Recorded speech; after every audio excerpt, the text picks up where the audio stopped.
Hi, I'm Anjana Naskar from Impact Magazine. Today we have with us Smriti Sekhsaria, Marketing Director at Moët Hennessy, India. Thank you so much, Smriti, for joining us today. Lovely to be here. Yeah. So, Smriti, what inspired Moët Hennessy to launch Volcan the Meteora in India, and how does it fit into your premium spirits strategy? Sure. So, as you know, tequila is a very large growing space.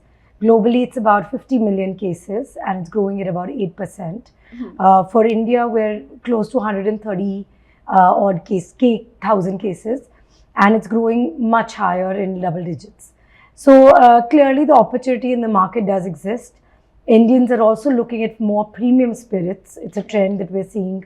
That premiumization is a global trend, but even more so faster in India. Absolutely. Even for tequila as a space, if you look at the premium and above categorization, of tequila, that's about 55% of the global market, and it's growing much faster than the non-premium. For India, again, 20+% growth is coming from the premium and above tequila market. So, right place, right time, consumer wants to drink luxury tequilas, and Moët Hennessy is certainly the right partner for that. Okay, great. And what marketing strategies are you using, to establish this new tequila brand? So, marketing strategies for us as Moët Hennessy will be based on the product and the origin, because as a luxury player, we do focus on heritage. Volcan is a product that has come out of partnership between LVMH and the Gallardo family, who have been 5 generations running tequila space, in Mexico. They established 1774. So with, this amount of heritage and craftsmanship knowledge that we have in partnership with the distribution and the expanse that Moët Hennessy brings is a great sort of start. I think beyond that, the product itself is a fantastic one. Just talking about a few key characteristics of the product which sets it apart from the other tequila players. So first, tequila is made in distilleries, and there are about 2,200 distilleries that make tequila. There are 2,200 brands of tequila which are made in 169 distilleries. Okay.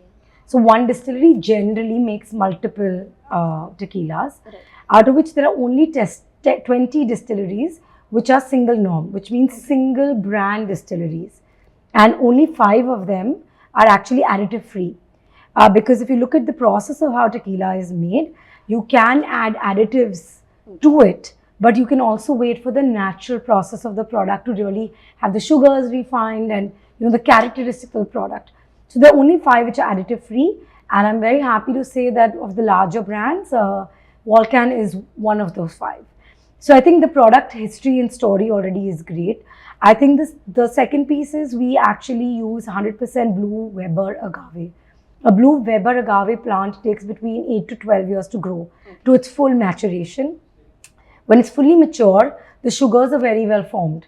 So it leads to a much more refined product, and you don't have to use additives, which is also why we have to use 100% Weber agave, which is the purest form of any agave that can be used for tequila.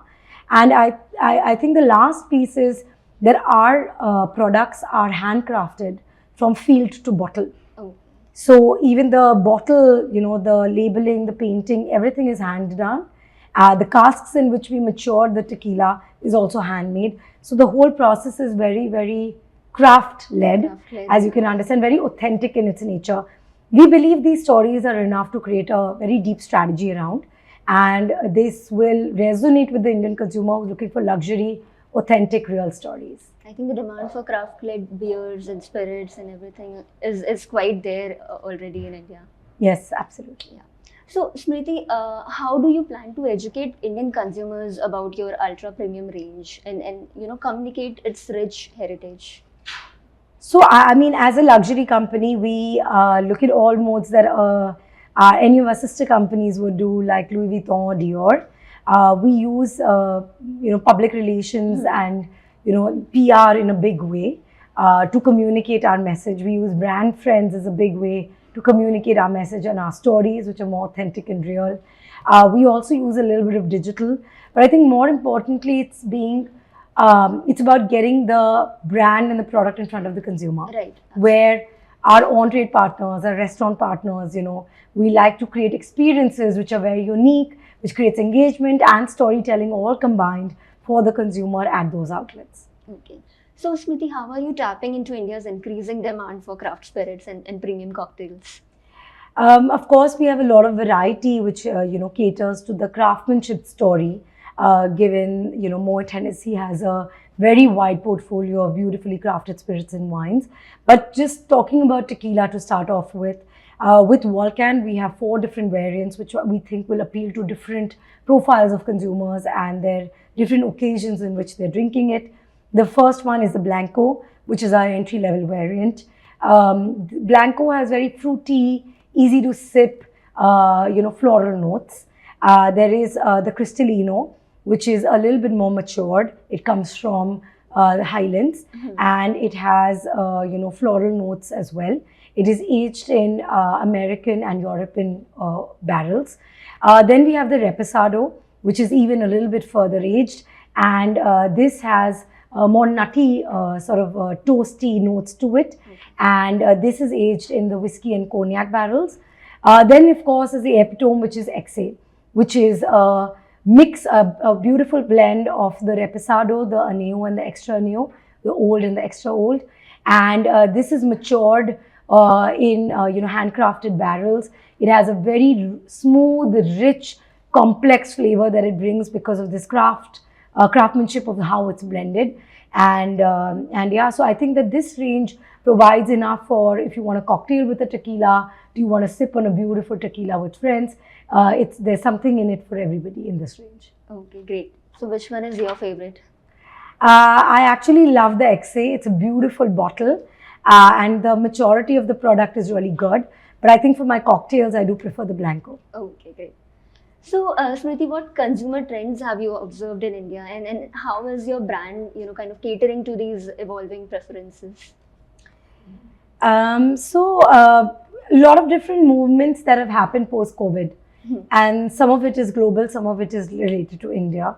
First of all, for India, we see earlier travel retail used to be a very big, and it still is a very big area of consumption and trial for new consumers. But I think during COVID as well, consumers got tired of waiting, and that trend sort of continued. That you will still, if you need something, you will still buy it from your local alcohol store and wine store. So I think that's an interesting move because consumers are consuming where and when they need it. I think the second one is the maturation of what they're consuming. India is a very big whiskey market, as we all know. Even in the premium spirits where we play, 80-85% of the market is whiskey. Having said that, they are evolving in the kind of brown spirits that they are drinking. And I think tequila is a great example of a white and a brown because, you have both variants. How preferences are changing, versatility of what people are choosing to drink. We're seeing women wanting to drink very fruity but strong, bold flavors in a whiskey. We see men wanting more, citrus, but savory cocktails as well. So I think the mix is changing a lot. People are also choosing what they want to drink when. So maybe on a night out with friends, I'm going to drink a tequila, but maybe when I'm at home with my family, I'll have a whiskey. So I think the preferences are also changing quite drastically for different occasions. Right. Who I'm with, what do I need to do at that point of time, and also during the night, what all spirits I'm drinking. So also, what is your current market share in terms of whiskey in India as of now? So we have 2 products. So I can actually talk about Moët Hennessy.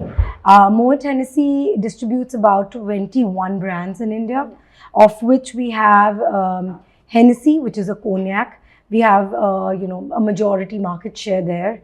We are the market leaders, followed by our champagne portfolio, which has Moët Chandon, Dom Perignon, Krug, Ruina, Veuve Clicquot. We again, across all of these brands, have a lion's share of the market. So we are market leaders in these 2 categories. The newer categories that we've established ourselves and are growing in for India is whiskey, certainly. We have 2 brands. One is called Glenmorangie, which is a Scotch single malt, and Ardbeg, which comes from Islay. It's a peaty Scotch single malt.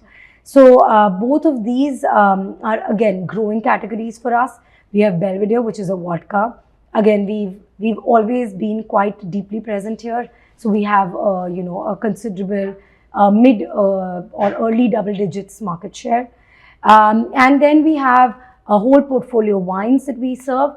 But the most interesting one, or the closest to our heart, is Chandon.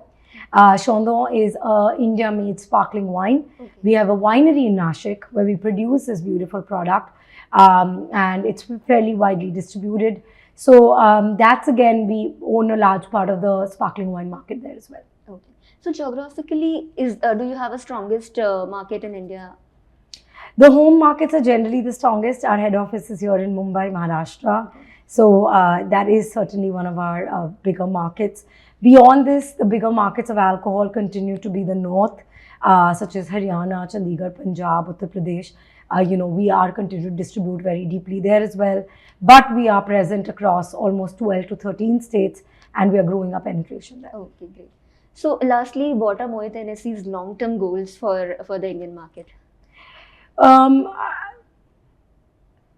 I think India's potential is very clear for Moët Hennessy.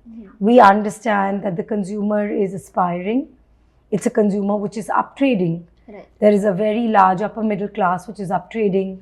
Income groups, the number of billionaires, millionaires, UHNIs that India has is, unprecedented sort of numbers and growth, almost leading when it comes to any other market. So I think clearly that the audience is here, and this is where we want to grow and develop many of our brands beyond the ones that we have market share in. Okay, great. Thank you so much, Smriti. It was lovely having this conversation with you. Likewise, thank you for having me, and I hope it's interesting for listeners.